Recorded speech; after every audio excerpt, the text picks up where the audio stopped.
Evaldur, hörku framistæða á móti slóvenska liðinu í dag. Hvað er að gerast hjá ykkur hérna? Bara, þú veist, bara áframhald af svipuðum hlutum, sko. Við erum náttúrulega að spila mjög vel á móti bara, þú veist, leikmönnum á hæsta gæðastigi leiksins, sko. Þannig að bara, já, ég meina fyrir móti hef ég tekið þessum úrslitum en þú veist, bara, þú veist, svona er þetta bara, skilur við. Þetta,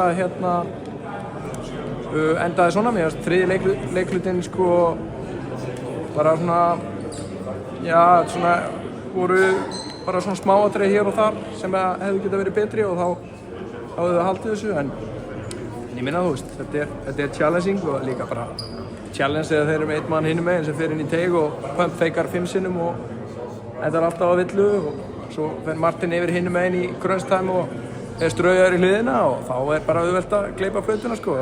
Kemur rosalega óvart á þessu svona atvinnumannaleveli hjá dómarunum hvað þeir eru með mikið svona superstar treatment, sko, og það er svo greinilegt líka og einhvern veginn svona samþykkt einhvern veginn í heiminum því að allir bara svona peppa þetta og bara svona rockstjörnu hegðun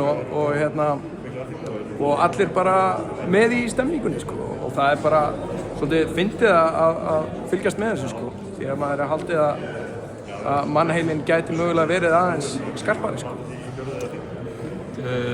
Já, við tölum aðeins Jón Axel, hann er að dekka þennan frábæra leikmann allan leikinn. Nokkur orðum frammistöðuna hans hérna í dag. Bara frábær, bara í erfiðum aðstæðum og bara gerir frábærlega, sko. Bara og bara frábær varnarlega og bara búinn að vera það á mótinu og búinn að leggja hjarta og sál í þetta bara eins og allir sem koma á verkefninu, sko. En ef við fyrir tilbaka 8 ár þar sem það eru 5 töp einhvern veginn á mótinu. Þeir eru öll stór, þessi töp núna á mótinu, þó að sigurinn sé ennþá, Ísland sé ennþá eftir þessum fyrsta sigri. Þetta eru helvítis leikir sem við erum í með. Þetta eru helvítis leikir sem við erum í og þú veist, á þessu leveli er það ákveðin sigur, sko. Frakkarnir í síðasta leik núna á 5. daginn, við erum bara spenntir fyrir þeim, ekki?